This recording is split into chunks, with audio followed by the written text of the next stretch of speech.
All right, welcome back to another edition of the Santa Fe New Mexican Sports Podcast. I'm your sports editor, Will Weber, as always, joined by James Barron. And James, uh, it's still hot as all get out this time of year, but the winds of change have finally lapped upon our shores. Football season is back. Thank goodness. Now you and I can quit staring at each other, wondering what we're going to do.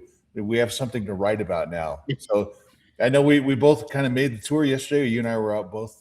We both went to some high school practices yesterday, and my first reaction was, "It's disgustingly hot."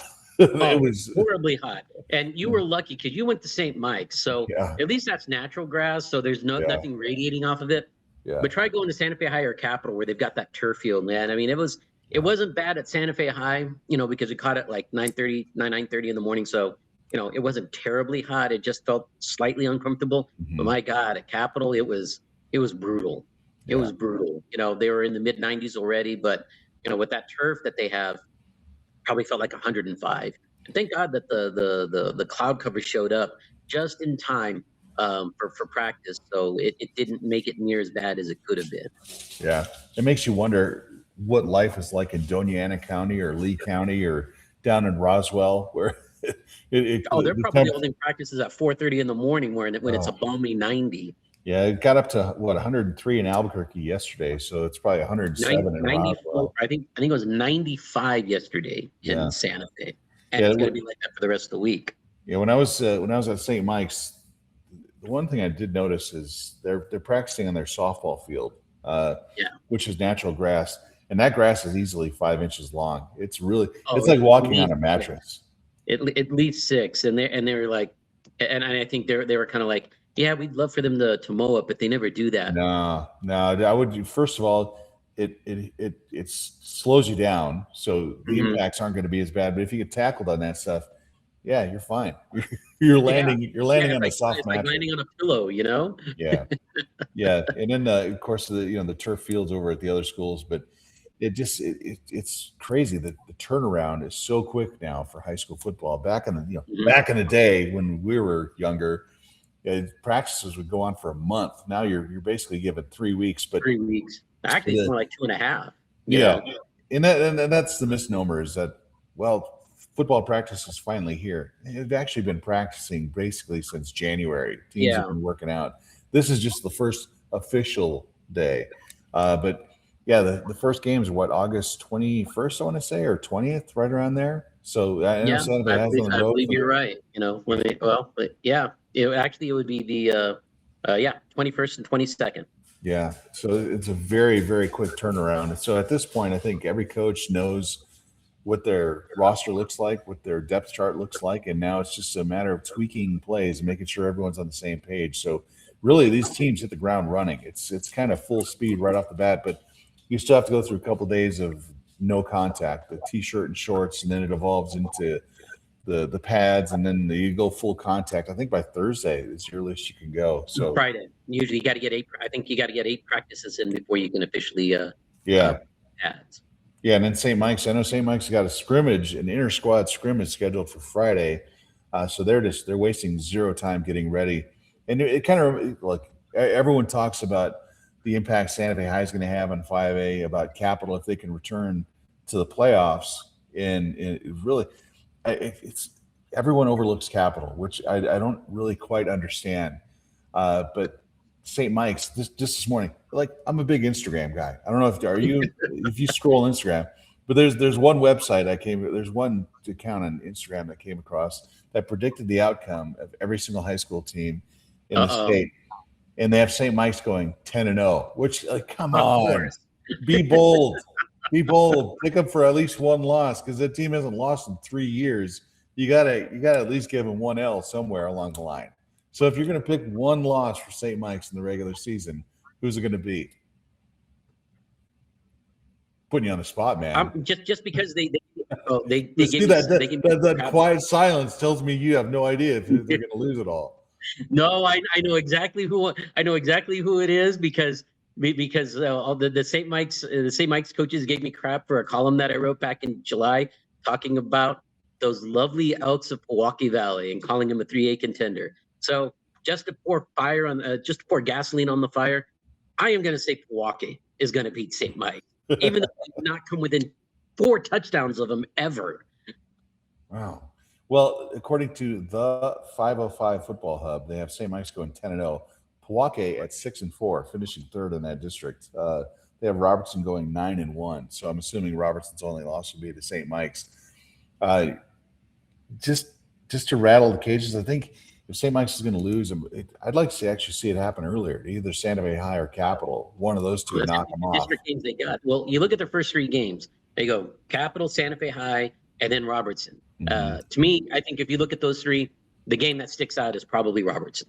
Yeah. You know, especially early in the year. But at the same time, you know, Robertson, you know, they had their struggles last year, and one of the things that worry about, they lost a few linemen. They're going to be a little thin, I think, up front. They've got good skill guys, but you got to give, you know, Nathan Gonzalez some time to be able to use his skill guys. And if Robertson can fix their line issue, I think they could give St. Mike's all that they could handle. And you know, I'm not gonna discount Santa Fe High either. I think that's a solid team there that Adrian's got, and I think you know, if they can settle their quarterback situation, and quite honestly, if you ask me right now, I think they'll end up going with Manuel Pena as their starting quarterback. For those who read our section regularly, you know that last month we wrote about the quarterback situation at all 3 major schools in the city, and Santa Fe High is got a quarterback battle between Miguel Romero and Manuel Pena, and the way things have played out so far, in my mind, I feel like Pena's the more consistent quarterback for them. I mean, he takes care of the ball. And I'm sorry, I said Miguel, I meant Francisco Romero for the other quarterback, the junior. But with that said, I think Manuel Pena will be the guy that's quarterback for Santa Fe High, at least to start. Well, they have the Demons going 4-6 and finishing 4th in that district in 5A, behind Los Lunas, Piedra Vista, and Cibola. Yeah, Los Alamos getting 0 respect. They have Los Alamos going 6-4, but finishing apparently either tied or below Santa Fe High in the district. I guess Santa Fe High gets the head-to-head, huh? Yeah, and then they have Capital going 3-7, which Capital cannot get any love from anyone. It's amazing. That team made the state playoffs last year, and they just get 0 respect at all.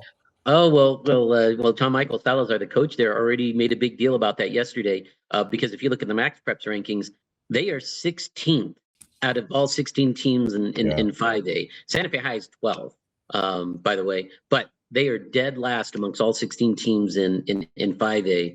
And John Michael made that point to his team, and he basically said, I don't think we're the 16th team in 5A right now. We'll find out. But obviously, he's using that as fodder to get his team fired up for the upcoming season. Hey, they're top 20. They're top 20 team, and even though there's only 16 teams, at least they're comfortably at 16. They're no way to go down to 17 16. Either. I mean, heck, UNM would love to be ranked number 16 in anything. So, yeah.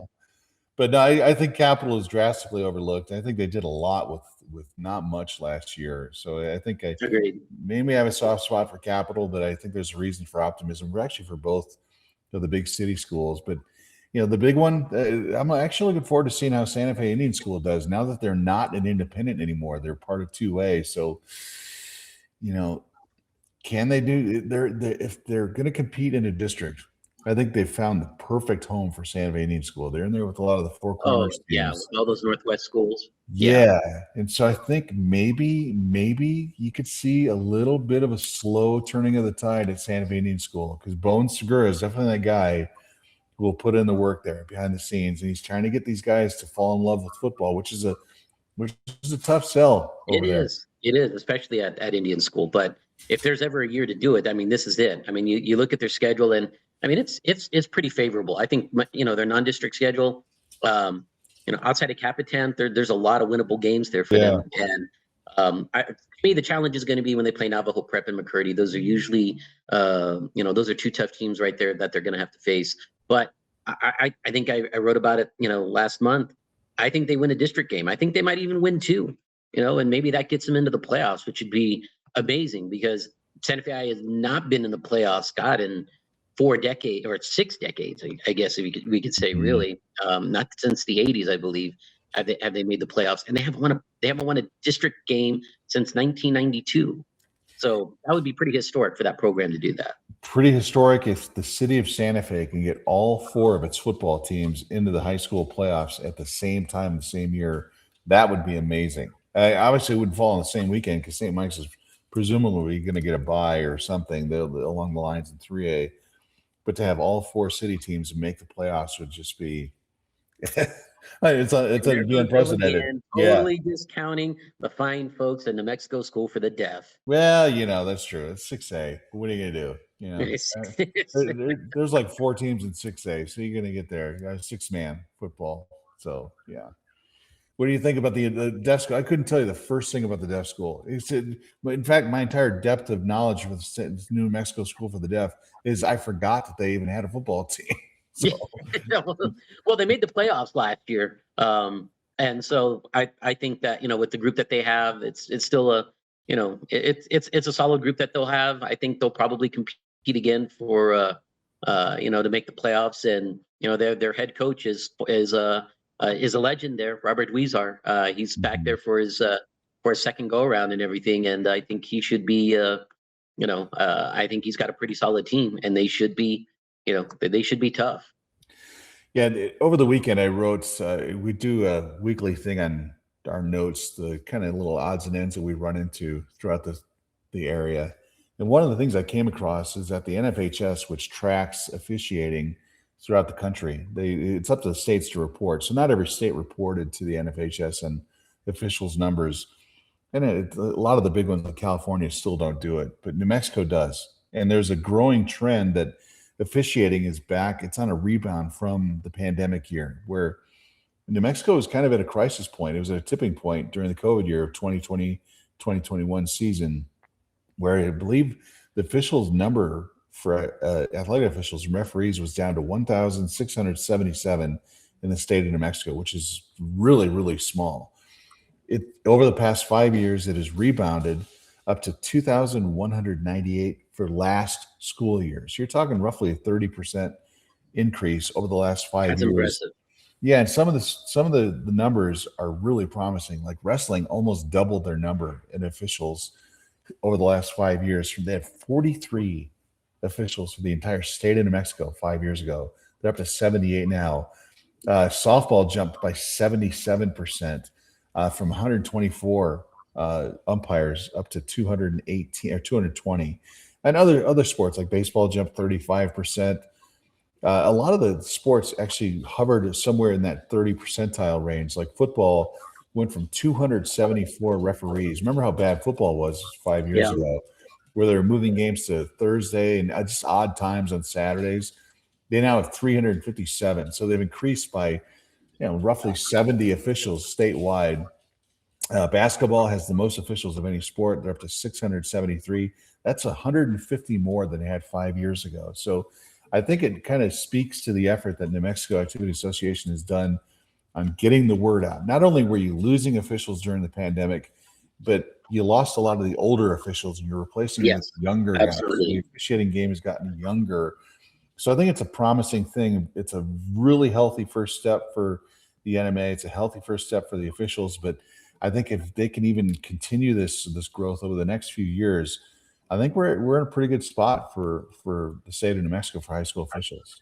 It might be the case for the state of New Mexico, but unfortunately in northern New Mexico, it's still a bit of a challenge. They were still in the low 20s in terms of the Northeast region with football officials. I think even as late as last year. I know they've made some changes as far as the regional assigners. The legendary Danny Lujan is now overseeing football, basketball, and I believe baseball. And he's trying to do his level best to try to increase numbers. As a matter of fact, I think he reached out to both you and I with regards to getting an ad out there. And he knows that he still needs to get more officials or try to attract more officials just to kind of help with his numbers. I think right now, the one thing that he kind of talked to me about, and I'm sure it's something that we'll probably write about here in the next couple of weeks, is he wants to be able to build sort of a pipeline where he can get some of these younger kids, whether they just recently graduated or they're even high school kids. If he can get them experience whether it be at the middle school level or even at the sub varsity level, and then help grow them into being able to handle varsity games.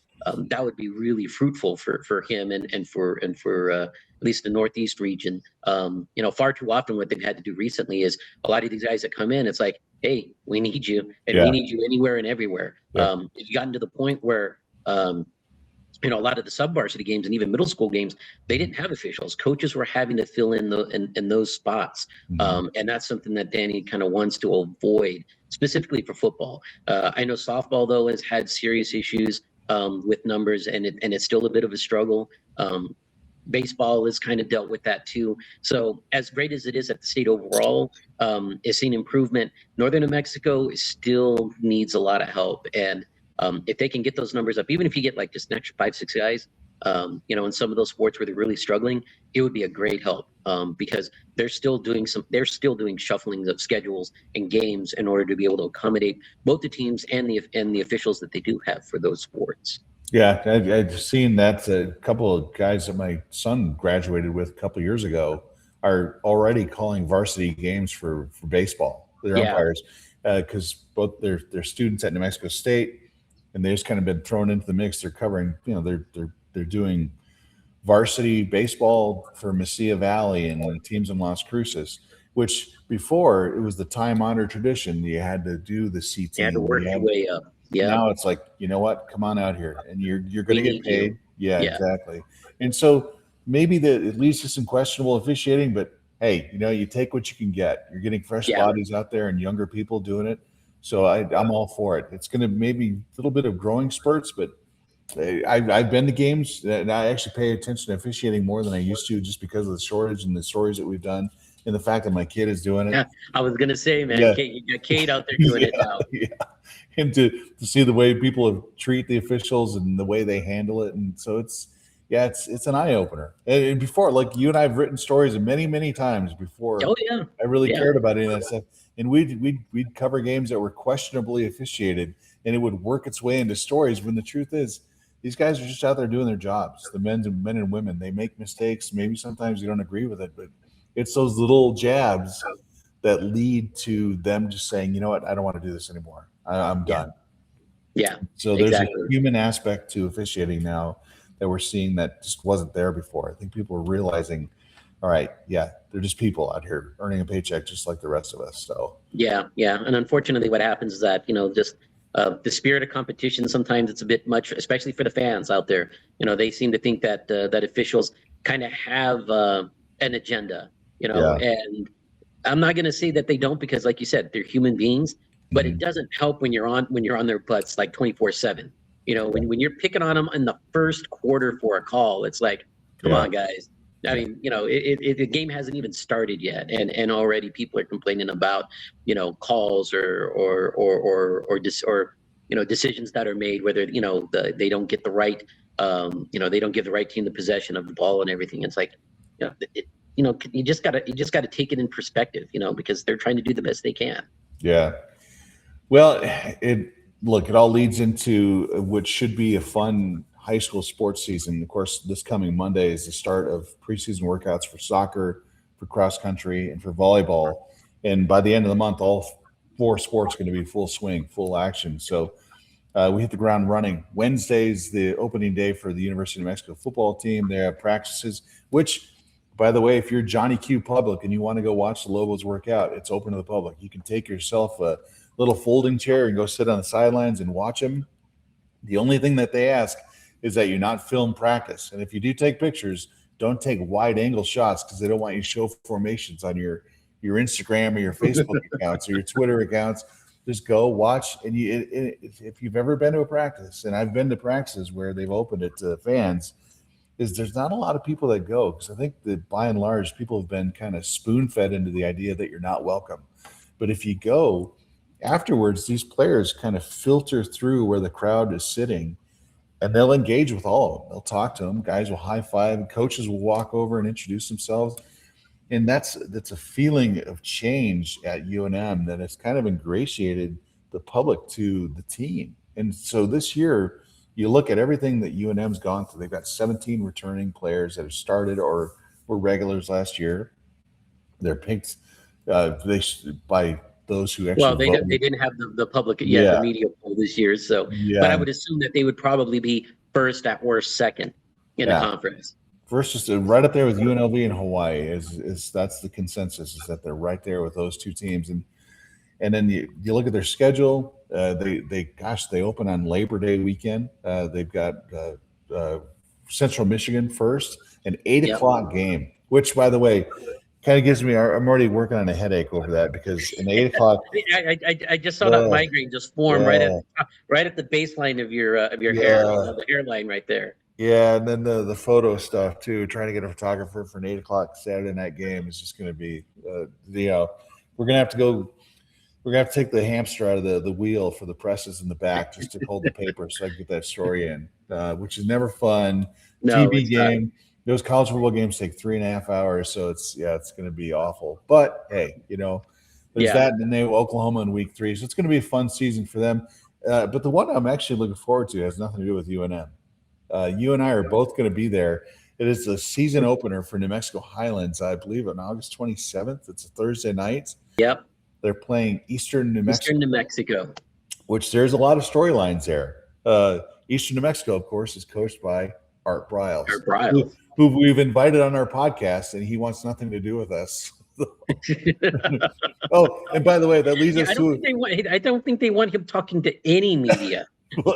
Especially like actual real media members who don't care about your rebirth as a coach. We want to talk about your past. And so I think there's a natural tendency to avoid that. So, any subject matter that involves Art Briles is, let's talk about Baylor.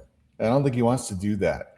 No, not at all. And speaking of guests, we were supposed to have Dr. Paul Weir on our show. Oh, God, you're going to go there, aren't you? Paul D texted us, to be fair. Usually we get ghosted by people. We do. Paul's been, at least he was upfront and honest with this. We got to give him that. Give him a lot of credit for that. He's been extremely communicative with us. It's been great. But I do have a special guest. Here's our rendition of Dr. Paul Weir. I think he's actually shaved his facial hair since then. So Paul will be joining us. He looks a lot like Eric Olin. He'll be joining us on the podcast next week. He's promised to join us, and then he's free to join whatever podcast afterwards. But he has to come on the New Mexicans first. Yeah, we don't want to see you on any of those Albuquerque ones, if you know what I'm saying. So we will have Dr. Paul Weir on our podcast next week. Knock on wood. So we'll see how that works. Looking forward to that. That should be a good one. Yeah, you and I were both on the St. Mike's campus yesterday, and what'd you notice? Other than the long grass, the bleachers and the trees on the visitors' sideline are gone. They've completely. I know they moved them over to the north end, right? Yeah, and I was told by the coaching staff they were going to get the bleachers from I think it's called Milagro. The little, it used to be the old Milagro, yeah. Yeah, they're going to bring those bleacher seats over and put them all along the sideline. But I guess the city of Santa Fe Public Schools requisitioned them for something else, so they don't actually get those bleachers until next year. So that means all the visiting fans are going to have to sit up in the stands with the St. Mike's fans. So we might see the real action might be in the stands this year for St. Mike's games, because you're gonna have to mingle all those people together. So oh God, especially for that Robertson game. Yeah. Good luck with that. So look, we're gonna take a quick break. We'll come back. We'll put the finishing touches on this show with a few comments that we have about some things coming up. But we'll be right back.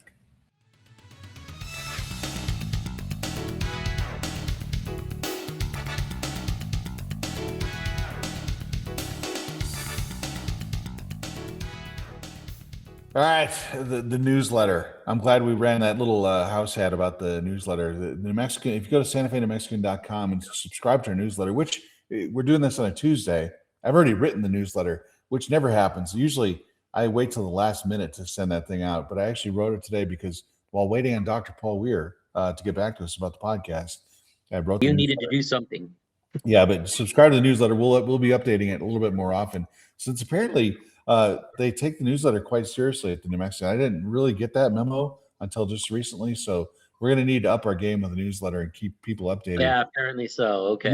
Which one of the things in this week's newsletter, if you subscribe to it by going to the New Mexicans website and clicking the sports one, I did tease a story that we're working on for this weekend, which is about the grounds crew at Isotopes Park. We're going to visit with them tomorrow, which is Wednesday, first day of Lobo football practice at 9 from 9 to 11:30, and then the Isotopes. I didn't know this, but every single day during the homestand, they cut the grass every single day. So they'll be out there cutting the grass, doing field maintenance. And of course, the Isotopes open a 6-game homestand on Tuesday night. The hottest team in the Pacific Coast League, Isotopes, even though they're out of the race. But really, there's a lot of work that goes on behind the scenes. You walk into that stadium, and really, the place is 25 years old. And it is just it's the best outdoor venue for sports the state of New Mexico has. And you look at the field, and you would honestly never really know that there's even a soccer team that plays there, because I know this for a fact. On Sunday morning, after Saturday night's United game, the grounds crew reports at 7 a.m. and they bring brooms and they bring their buckets of water, and they hand sweep off the lines from the soccer game the night before. And they go through the outfield to repair all the divots. The infield skin where the clay is for baseball, it's covered in a tarp with sod put over the top. They remove all of that. They take it out of the stadium. They manicure everything. There's a lot of work that goes into it. Then they got to redo the mounds, they have to recondition the mounds, the bullpens, all that stuff. And so the story is about this group of guys, and really, for the most part, they're all fairly younger guys. They're in their 20s. The two guys who actually run the grounds crew are both pretty young. And the stories about the journey that they took to get from where they were to where they are now. So it'll be pretty interesting. So hopefully we get a couple of decent shots of that tomorrow and make a decent story out of it. Do you want to give a hint to who one of those people are? Yeah, one of them is his birthday is actually next week. He's also related to me on a younger level. So yes, yeah. So well, you two would never be confused for brothers, okay? Yeah, exactly. Yeah, he's a shorter version of myself, genetically speaking. So yeah, there's that. But it'll be a fun story to write about. And then it's one of the other things I'm going to try to get to hold of this week is there's just announced right before we started this podcast is the Mountain West and the Pac-12 just came out with a joint statement about how they've settled their lawsuit against one another about the terms of the schools leaving. Because, of course, the Mountain West was seeking $20 million from each of the 5 schools that were leaving the conference for the Pac-12. They've already done so. They have not announced the financials yet. I'm sure at some point today that'll start to trickle out. But the statement that they released jointly about half an hour ago was vague at best. So the terms of that lawsuit, as well as the 5-for-5 ruling that the NCAA had over the weekend, which clears the path for players like Donovan Dent to return, it's all ambiguous. It's just really hard to figure out what's going on. So will Donovan Dent be returning to college basketball this coming season? Yeah, probably. Who will he be playing for? Well, if you look at the letter of the law, according to that lawsuit, which was played out in Colorado, he has to return to UCLA because it says that players who did not enter the transfer portal immediately following the season have to return to that school. And if that school is out of scholarships, if it's out of roster spots, you're done. You can't play. And so I'm sure there's got to be some gray area in there somewhere. But Donovan Dent was not one of those players. He didn't jump into the portal until last week. And it kind of reminds me of a couple of years ago when Mustafa Amsil and CJ Nolan they extinguished their eligibility from UNM, even though they were done. They immediately jumped into the transfer portal with the hope or expectation that maybe there was a loophole for them. Of course, it didn't happen. Yeah, that they would extend their eligibility. Yeah. So I think if someone close to Donovan were smart enough, they'd have said, "Look, even though it looks like you're done, just put your name in the transfer portal just in case something happens." But he didn't do that, and so now it looks like he's locked into going to UCLA. And if we can play the hypothetical game, if he does get his eligibility back and he is cleared to go into the transfer portal, I think it's 50-50 at best he comes back to UNM, because UNM just doesn't have the money for him. They don't have the cash. Yeah. It's going to cost a couple $1 million to get him.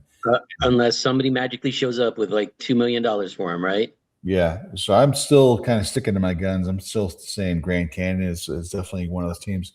Of course, Gonzaga, they've got deep pockets and they don't have a full roster. He could always go to Gonzaga and make a bunch of money. But yeah, it's weird how the NCAA is just a giant mess right now.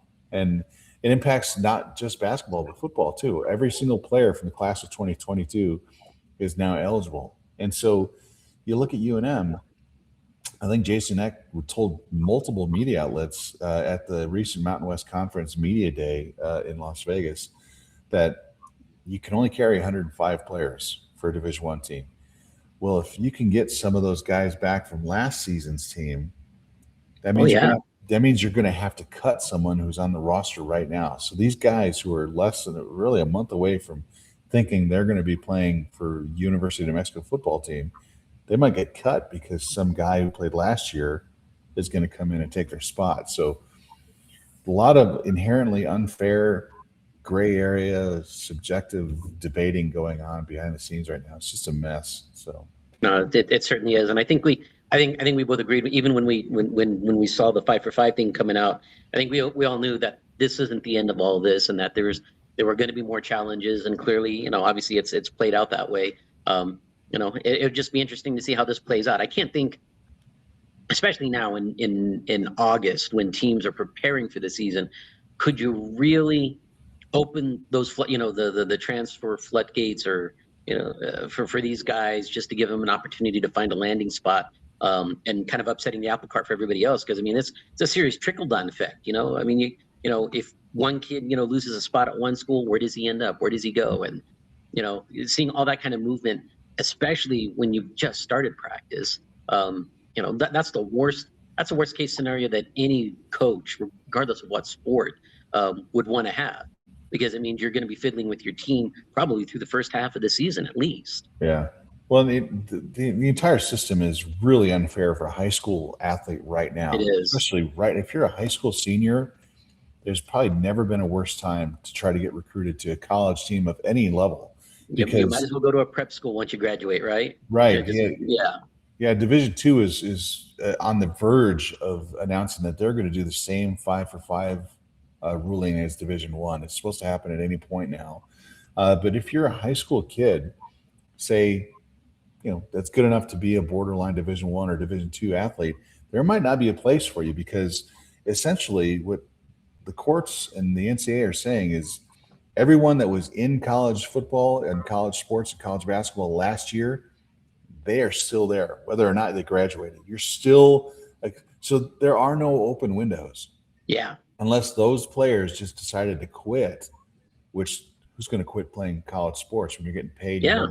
Especially if you're getting, for all those reasons. Yeah. And so the natural recycling process of the NCAA of college sports, which is guys leave, you replace them with high school seniors, and then it's a cyclical effect. That's not that's not the case anymore. Nope, not now. Yeah.